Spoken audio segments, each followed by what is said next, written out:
Imagine waking up tomorrow. You look outside. The sun is gone. In its place, a black hole. Your first thought, we're dead. But here's the shocking truth.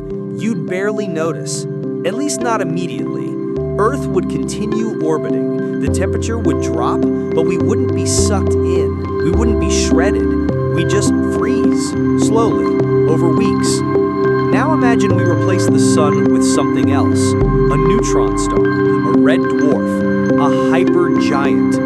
Each replacement creates a different apocalypse, and some of the results will completely surprise you.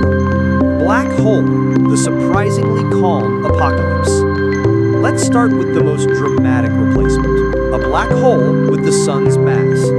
Here's what happens. Immediate effect, nothing. Earth's orbit depends only on the sun's mass and distance. A black hole with the same mass creates the same gravitational pull. So Earth continues orbiting exactly as before. No change in orbital period, no spiraling inward, no spaghettification. But here's what changes. The light vanishes instantly. The sun produces light through nuclear fusion. A black hole produces no light. So the moment the swap happens, Earth is plunged into darkness. Temperature drops.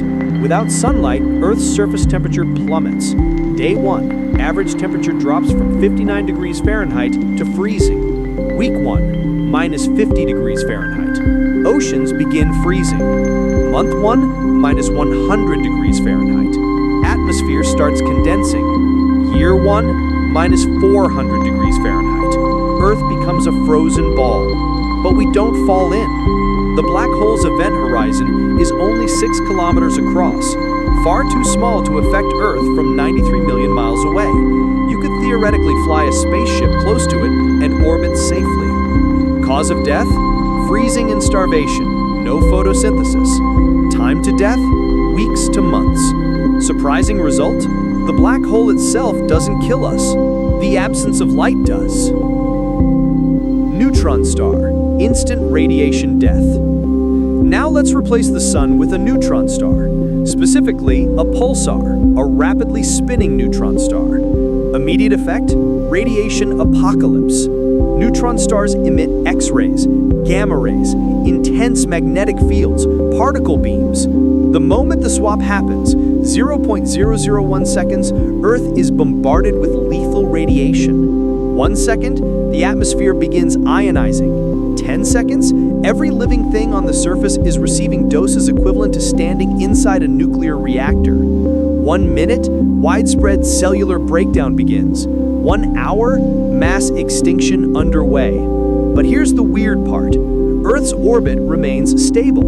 Most neutron stars are about 1.4 solar masses, close to the sun's mass. So gravitationally, we're fine. We're just being cooked by radiation. Additional effects.